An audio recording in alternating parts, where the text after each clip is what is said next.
क्या मैं डॉक्टर भी हूँ और मास्टर भी हूँ, तो पहले को थोड़ा बच्चों को बैठालता हूँ ताकि वो मेरी बात को अच्छे से सुनेंगे।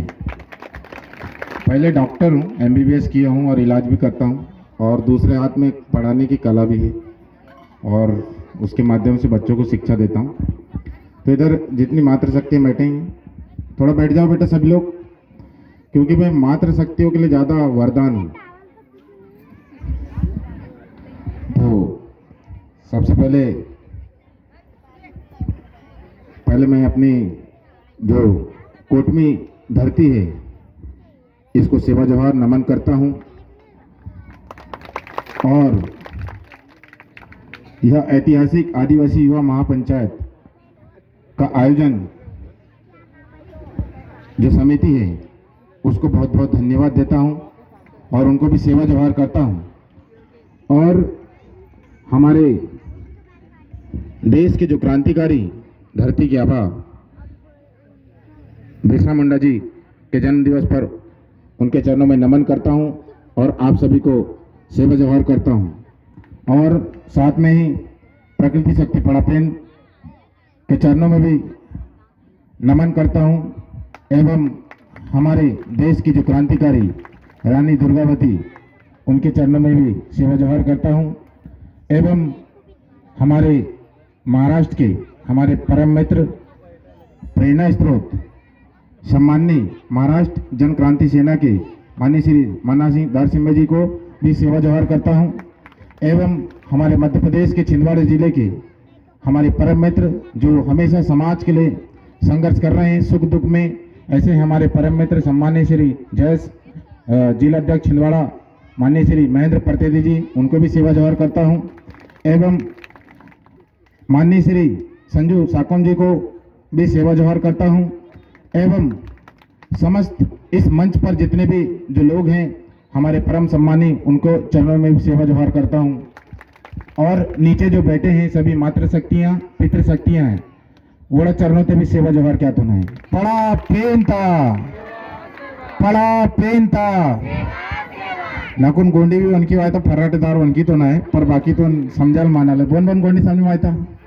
हाँ चलो गोंडी आणि हिंदी रेंटे ताकलते थोडं सबतून समजते वाले, हाँ सबतून समजते वाले। आणि मासंगने जो वातोड़ है माहौल कंधे से कंधे मिला के जो मकुन साथ साथ वाले मेडिटेक कैरियर इंस्टीट्यूट टीम तुन माननीय सम्मान नहीं सोनू पांसे जी, उनको भी सेवा जोहार करता हूँ एवं हमारे परम मित्र छोटे भाई जो बिल्कुल कंधे से कंधे मिला के एक हाथ तरफ सोनू भाई एक हाथ तरफ हमारे प्रियांश कुमरे जी, उनको भी सेवा जोहार करता हूँ जिनके हमेशा सहयोग रहता है। और मैं अपनी बात को शुरू करूंगा, बहुत अच्छी अच्छी बातें बताएं, जैसा कि मैं सबसे ज़्यादा जो तारीफ करता हूं हमारे दास सिम्हा जी को, क्योंकि उनका जो स्पीच सुनता हूं वास्तव में मेरे करंट मतलब शरीर में ट्रांसफार्मर उत्पन्न हो जाता है, ऐसी शक्ति आ जाती है। मतलब ऐसे क्रांतिकारी लोगों की आज जरूरत है। आज जैसा कि हर व्यक्ति बताता है कि हमारे समाज की समस्याएं क्या है, किस प्रकार बहुत सारे हमारे समाज के लिए जो संविधान में जो अधिकार दिए गए हैं, आज देखिए आज़ादी के 75 साल बाद हो चुके हैं। मैं समस्याएं नहीं बताने वाला हूँ, मैं डॉक्टर हूँ, वो समस्याओं को कैसे कम करना है वो बताने वाला हूँ। मैं चाहता हूँ कि बीमारी ही ना हो, मैं चाहता हूँ कि कचरा ही ना हो, तो मच्छर ही नहीं पैदा होगा तो बीमारी होगा ही नहीं, ये आएगा शिक्षा से। तो इसलिए हमारे समाज की जो मातृशक्तियाँ हैं पितृशक्तियाँ हैं, जिनके माता पिता लोग बैठे हैं, उधर जो भाई लोग उधर खड़े हैं, सब जो लोग मुझे सुन रहे हैं प्रत्यक्ष या अप्रत्यक्ष रूप से, मैं चाहता हूं कि किसी भी देश का अगर विकास हुआ है तो उसकी ताकत है शिक्षा। आज अगर कोई देश विकसित हुए हैं तो उसकी ताकत है शिक्षा, उसका कारण है शिक्षा। आज हमारे समाज की सबसे बड़ी विडंबना इस बात की है, मैं सरकारों की बुराई भी करता हूं, कुछ तारीफ भी करता हूं, क्योंकि मैं चाटुकार व्यक्ति नहीं हूं, डंके की चोट पे समाज की समस्याओं को लोगों के सामने रखता हूं। मैं स्वतंत्र व्यक्ति हूं। आज हमारे मध्य प्रदेश के एक छोटे से जिले बैतूल में आप देखना, राजा ध्रुव जिस मंच पर चढ़ गया ना, नेता 2 मिनट नहीं बोल पाता कि आगे क्या बोलूंगा। इसलिए मैं बोलता हूं कि हमारी जो सबसे बड़ी कमजोरी है वो है नॉलेज। हमारे पास ज्ञान की कमी है, और ज्ञान की कमी को हम कैसे दूर करेंगे, इसके लिए हमें पढ़ना पड़ेगा। आज बहुत सारे लोग बोलते हैं कि ये अनुसूचित क्षेत्र है, अनुसूचित क्षेत्र है, मतलब कई सारे लोगों को अनुसूचित क्षेत्र क्या होता है ये पता ही नहीं। आर्टिकल जो 244 है ये क्या है ये पता ही नहीं। लेकिन हमारे समाज की बहुत सारी मातृशक्तियां और पितृशक्तियां आजादी के 75 साल बाद किनको पूज रहे हैं मुझे तो नहीं मालूम। वो संविधान को अगर जान लेते तो आज हमारा समाज ऊपर होता, यहाँ होता। जब हमारे समाज के लोग 1950 से पहले की बात कर रहा हूँ, 1950 से पहले अगर बात करें तो 1950 से पहले हमको पढ़ने का अधिकार नहीं था। ये बड़ी विडंबना की बात है। लेकिन बाबा साहब ने और जयपाल सिंह मुंडा जी ने दोनों सम्मिलित रूप से संविधान का निर्माण किया और लिखित रूप से अपने अधिकार बताया उसमें कि आपको ये अधिकार मिले हैं। लेकिन विडंबना इस बात की है कि हमने देखो आजादी के पहले क्या हुआ, लोग हमारे समाज के लोग राजा हुआ करते थे, राजा, उनको पढ़ने का अधिकार नहीं दिया गया था मालूम, इसलिए उनके हाथ में तलवार था, बंदूक था। लेकिन बाबा साहब ने पेन दिया, पेन। ये पेन में वो ताकत है। शिक्षा वो शेरनी का दूध है, जिसने भी पिया है वो दहाड़ने का काम किया है। ये मंच पर जितने भी लोग सम्मानित बैठे हैं कहीं ना कहीं शिक्षा रूपी दूध पिए होंगे। आज हमें जरूरत है, देखो संवैधानिक जो अधिकार है हमें संवैधानिक रूप से लड़ना पड़ेगा। उसको पाने के लिए हमें कुछ नए तरीके अपनाने पड़ेंगे। बहुत सारे जो कितने सारे बच्चे यहाँ पर पढ़ाई लिखाई कर रहे हैं, हाथ खड़े करो। इतने बहुत बड़ी बात है, एक बार सभी के लिए तालियां बजाएं आप सब लोग। तालियां मैं इसलिए बजवा रहा हूँ क्योंकि बहुत देर से आप लोगों को नींद भी आ रही होगी, तो तालियां बजाओगे तो ऐसा लगेगा कि थोड़ा सा जिंदा होने का सबूत मिलेगा आपको। नहीं तो फिर ठंडे हो गए, मतलब ठंडे होने का मतलब होता है कि ठंडे हो गए, तो अपने को थोड़ा हिले डुलेंगे ना तो थोड़ा सा ऐसा लगेगा कि नहीं अपन है। तो मैं चाहता हूं कि आप अभी वर्तमान में जितने पढ़ने लिखने वाले बच्चे हैं, देखो 10 से 15 मिनट बोलूंगा, लेकिन ऐसी चीज बोल के जाऊंगा। मैं घोषणाएं नहीं करता हूं, मैं कोई लॉलीपॉप नहीं देता हूं। जिस धरती पे डॉक्टर राजा दुर्ग पैर रखता है वहां पर आज तक क्रांति हुई है। कौन बोलता है कि आदिवासी समाज शिक्षा के क्षेत्र में पीछे है? बैतूल की सरजमी में जाके देखो, एक आदिवासी का बच्चा पूरे शहर में राज कर रहा है शिक्षा के क्षेत्र में। आज सैकड़ों एमबीबीएस डॉक्टर बनाया होगा, सैकड़ों हजारों नर्सिंग क्षेत्र में भिजवाया होगा, कई सारे सिविल सर्विसेज के क्षेत्र में भिजवाया होगा। मैं चाहता हूं कि हमारे ये जो बच्चे हैं इस क्षेत्र महाराष्ट्र के बच्चे, क्योंकि खून खून होता है, चाहे आप कोई भी क्षेत्र में रहो खून खून होता है। इसलिए मैं चाहता हूं कि आप इस क्षेत्र में अगर पढ़ाई कर रहे हैं, इस क्षेत्र के हो, तो सबसे बड़ी जो समस्या है, मैं बात कर रहा हूं शिक्षा की। आज मेलघाट का नाम मैंने भी शायद कई बार सुना हूं, ये किसी लिए लड़ाई हो रही मेलघाट के नाम से, क्या लॉलीपॉप हो रहा है, इसी के नाम से सरकार बनाने का काम कर रही है। वो कैसे बना रही मैं बता रहा हूँ। जो छोटे छोटे बच्चे हैं यहाँ पर, आप अगर पढ़ने लिखने की उम्र में हो और पढ़ाई लिखाई कर रहे हैं, तो मैं चाहता हूँ कि आप बेहतरीन लक्ष्य बनाएं। लक्ष्य कैसे बनाना है इसको मैं कहानी के माध्यम से तुमको बताऊंगा कि व्यक्ति कैसे लोगों के साथ में रहता है तो कैसा होता है, और गलत लोगों के साथ में रहता है तो गलत होता है, और अच्छे लोगों के साथ में रहता है तो अच्छा होता है। मैं बताता हूँ, कहानी का शीर्षक है जैसी संगत वैसी रंगत। जैसी संगत वैसी रंगत। एक बार बहुत सारे सभी लोग सुनना बहुत अच्छा लगेगा, क्योंकि कहीं ना कहीं समाज का दर्द इन क्रांतिकारियों में जो मंच पर बैठे हैं, समाज का दर्द इन क्रांतिकारियों में है। आज यहाँ पर वो पब्लिक बैठी है जो वास्तव में समाज के लिए उत्थान चाहती है। बाकी जो दलाल है भोपाल गए होंगे या और कहीं गए होंगे। मैं भी हमारे सम्मानी मन्ना सिंह जो हमारे सम्मानी जी है उनका ही रूप हूँ, छोटा रूप, उनका ही छोटा भाई हूँ, तो बड़े भाई के जैसा दहाड़ने का काम करूंगा यहाँ पर। देखो बहुत सारे लोग हैं ये सोचते हैं कि मैंने बताया ना कि अपना समाज परिवर्तन होना चाहिए, समाज में कुछ अच्छा होना चाहिए। तो मैं कहानी के माध्यम से बताना चाह रहा था, जैसी संगति वैसी, बोलते ना जैसा देश वैसा भेष, जैसी रंगत वैसी, बोलते ना जैसी संगत वैसी रंगत। तो साइंस की दुनिया में, विज्ञान की दुनिया में आपने आइंस्टीन का नाम सुना होगा। आज इस दुनिया में अगर कोई सबसे ज्यादा टैलेंटेड व्यक्ति हुआ होगा तो उसमें डॉक्टर बाबा साहब का नाम लगता है, बाबा साहब का। और अगर उससे छोटा की बात करें तो आइंस्टीन का नाम लगता है। तो साइंस की दुनिया में अगर अपन बात करते हैं तो आइंस्टीन बहुत टैलेंटेड व्यक्ति थे, और वो प्रोफेसर भी थे, वैज्ञानिक भी थे। और हमेशा जैसे मैं जाता हूँ कोट पहन के जाते थे, बच्चों को मोटिवेट करते थे कि तुमको डॉक्टर कैसे बनना है, तुमको मास्टर कैसे बनना है, तुमको पुलिस कैसे बनना है, तुमको कलेक्टर कैसे बनना है, तुमको पत्रकार कैसे बनना है, तुमको अच्छे समाज सेवी कैसे बनना है, अच्छे वकील कैसे बनना है, ये बताते थे। तो ऐसे ही हर जगह जाते थे स्कूलों में, बच्चों लक्ष्य बनाओ, आपको किस प्रकार मेहनत करनी है, कौन कौन से बुकों का चयन करना है, ये सब चीजें। तो उसके साथ क्या होता था, हर स्कूल में जाते थे, हर कॉलेज में जाते थे, यूनिवर्सिटी में जाते थे, तो उनके साथ एक ड्राइवर भी जाता था आइंस्टीन के साथ। तो ऐसा ही मतलब कभी मजाक में बोल देता था वो आइंस्टीन को उसका ड्राइवर, सर आप जो बच्चों को बताते हैं लक्ष्य बनाओ, उसको कैसे हासिल करना है, आपसे अच्छा तो मैं बता दूंगा। देखो, एक आइंस्टीन के साथ रहने वाला ड्राइवर जिसकी औकात स्टीयरिंग तक रहती है, वो अपने बाप को सिखा रहा है कि मैं तुमसे अच्छा बता सकता हूँ। सही, मैं पहले बात बता रहा हूँ कि जैसी संगत वैसी रंगत। तो आइंस्टीन भाई साहब वैज्ञानिक जो थे, उन्होंने कहा यह मौका आपको मैं जरूर दूंगा, चिंता मत करो, यह मौका आपको जरूर दूंगा। तो क्या होता है, एक नई यूनिवर्सिटी में जाते जहां पर आइंस्टीन अतिथि रहते हैं, जैसे आप लोगों ने देखा होगा कि राजा ध्रुव का नाम बहुत चल रहा है, राजा ध्रुव का नाम बहुत चल रहा है यार, कैसा होगा, बहुत अट्टा कट्टा होगा। अभी कई सारे लोगों ने देखा होगा, ये तो पापड़ जैसा दिखता है, दुबला पतला। मैं पहले से बोलता हूं, शरीर से मत तोलना किसी को, तोलना है तो खोपड़ी से तोलना, इसमें वो ताकत है। तो एक यूनिवर्सिटी में जब गए तो उस दिन ड्राइवर साहब को आइंस्टीन बोलते हैं कि आज आपकी परीक्षा की घड़ी आ गई, आपको साबित करना है कि आप आइंस्टीन के बाप बन के दिखाओ। और बाकायदा क्या किया, उसने अपना ब्लेजर किसको दिया, ड्राइवर को। आइंस्टीन ने अपना ब्लेजर किसको दिया, ड्राइवर को।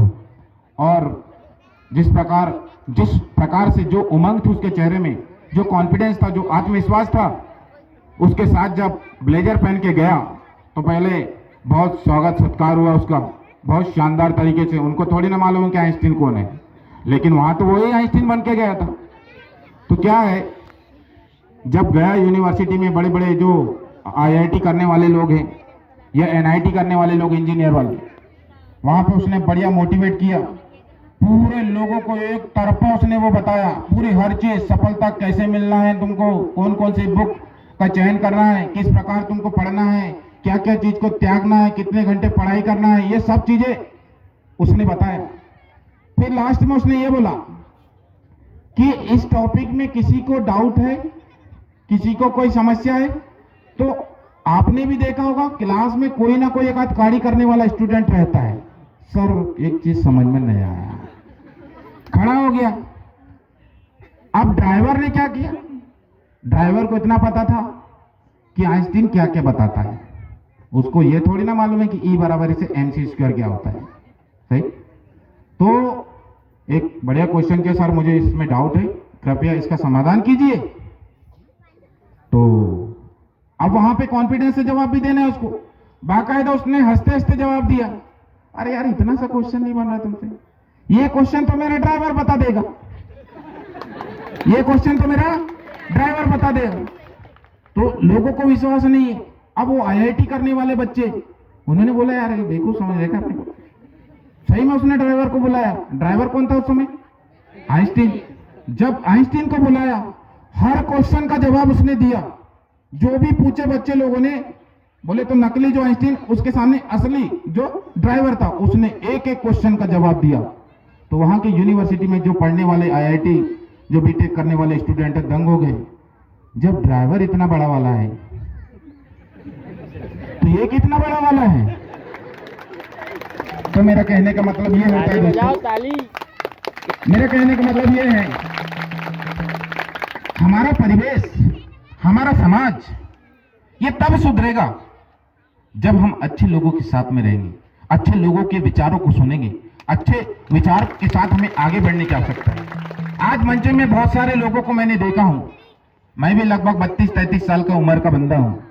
हजारों से ज्यादा मंच साझा करने का रिकॉर्ड है डॉक्टर ध्रुव का, हजारों के।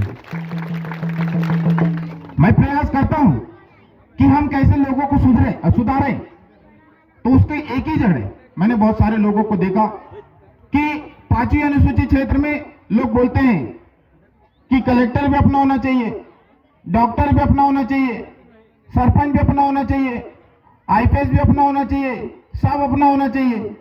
मतलब इस क्षेत्र में हमारा राज्य होना चाहिए। चलो ठीक है, यहां तक तो मैं मानता हूं। देखो, नेता लोग तो वैसे ही भीख में मिल रहे हैं। नेता लोगों को हमने आज तक सेलेक्ट नहीं किया, हमने इलेक्ट किया। इलेक्शन इलेक्शन इलेक्शन, हमने सेलेक्ट नहीं किया, हमने चयन नहीं किया। हमारे बीच का कोई मूर्ख व्यक्ति को ऊपर वाला पकड़ के ले जाता है, मिट्टू बना के पिंजरे में बंद कर देता है। अब पिंजरे में बंद करेगा तो पिंजरे में बंद वाला व्यक्ति बाहर नहीं जा सकता, इसलिए जिंदा रहना है तो मिट्टू इंसान की भाषा बोलता है, नहीं तो कोई जरूरत नहीं उसको गुलामी करने की, वो चिड़िया की भाषा बोलता है।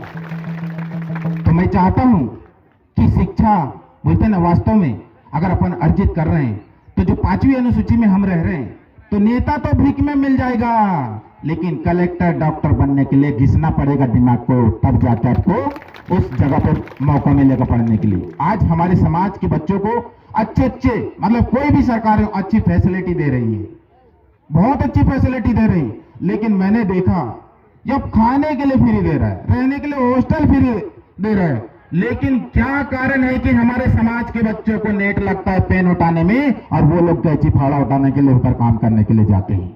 इसको समझना पड़ेगा। व्यक्ति बोलते ना कि जो अनपढ़ व्यक्ति होता है उसका रेट दूसरा व्यक्ति तय करता है, लेकिन जो पढ़ा लिखा व्यक्ति होता है अपना रेट खुद डिसाइड करता है। ये ताकत है शिक्षा में। आज जरूरत है हमारे समाज के युवा पीढ़ी को, नारी शक्ति को अच्छे पढ़ने लिखने की। देखो, यहां मेरी बातों को मत सुनो, आप अपने दिलों में उतारो उसको, अपने लाइफ में उतारो कि क्या करना है क्या नहीं करना है, क्योंकि हर जगह तुमको कोई पुलिस प्रशासन बचाने वाला नहीं है। मैं मंचों से डंके की चोट पे बोलता हूं, अब तुमको वीरांगना बनना पड़ेगा, रानी दुर्गावती बनना पड़ेगा। मैं बोलता हूं, लड़कियों को हमारे कोचिंग संस्थान में कम से कम हजारों बच्चे पढ़ते हैं, जिसमें सबसे ज्यादा लड़कियां पढ़ती हैं। मैं बोलता हूं कि माताओं, तुम अपने बैग में पानी की बोतल के साथ एक तेजाब की बोतल भी रखना और एक हंसिया भी रखना। अगर कहीं बड़वे ने आक्रमण किया तो वहीं काट के रख देना। और आत्म सम्मान के लिए, आत्मरक्षा के लिए अगर किसी की जान भी जाती सामने वाले के, तो ये अपराध नहीं होता, ये संविधान में लिखा हुआ है। तो आज हमें प्रण करना है कि तुमको आगे बढ़ना है, अच्छा पढ़ लिख के, अच्छा जो सबसे पहले अपन बात करते हैं कि जो लोग अच्छा पढ़ रहे हैं, जो छोटे छोटे उम्र के बच्चे कॉलेज में पढ़ाई कर रहे हैं, स्कूल में पढ़ाई कर रहे हैं, या और भी कोई क्षेत्र में जा रहे हैं, तो इनको ईमानदारी से पढ़ाई करना चाहिए। ये जो पढ़ने लिखने की उम्र है, ये दोबारा नहीं आएगा। तो इस उम्र को इश्क मोहब्बत में बर्बाद करने की आवश्यकता नहीं है। अच्छे पदों में कैसे पहुंचे, इसके लिए प्रयास करना चाहिए। तो मैं चाहता हूं कि आने वाले समय में आप कोशिश कीजिए इस गांव का उत्थान कैसे हो, ज्यादा से ज्यादा नारी शक्तियां पढ़े, क्योंकि बहुत सारे मैंने देखा कि मातृशक्तियों को, मैं मातृशक्तियों को थोड़ा सा चरका भी लगता हूं। तो मैं पहले बोलता हूं करेला हूं और बीमार व्यक्ति को करेला ठीक करता है। और आज हमारा समाज बीमार है, किससे? दिमाग से। आज मैं मलेरिया का तो इलाज करता ही करता हूं, जो यहाँ पर जो पाखंडवाद है, जो अंधविश्वास है, इसको भी दूर करने का काम करता हूं।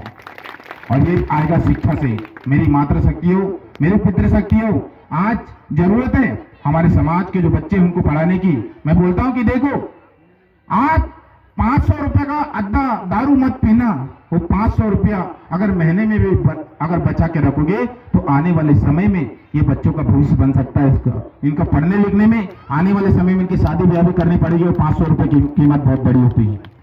तो इसलिए जितने माता पिता लोग हैं अपने बच्चों को खूब पढ़ाएं, और बच्चे भी पूरी ईमानदारी से पढ़ाएं, क्योंकि एक तरफ हमको संवैधानिक पदों में पहुंचना जरूरी है, नहीं तो वहां पे भी आज लोग फर्जी जाति प्रमाण पत्र बना के पहुंचने का काम कर रहे हैं। क्योंकि अपने वाले तो कैसे फाड़ा पकड़ के जा रहे हैं, तो कोई ना कोई तो उसका उपयोग करेगा। इसका जीता जाता एग्जाम्पल है बैतूल। 10 साल एक फर्जी सांसद ने आदिवासी जाति प्रमाण पत्र बनवा के राज कर लिए, और उसका लोगों ने कुछ नहीं उखाड़ा है। ये तो समस्या है कि आज हमारे समाज के हर अधिकारों को नेता भी बोलते ना, यहाँ पे मान लो कोई आरक्षित क्षेत्र का मतलब नेता होगा, कोई आदिवासी का, तो नेता कौन है?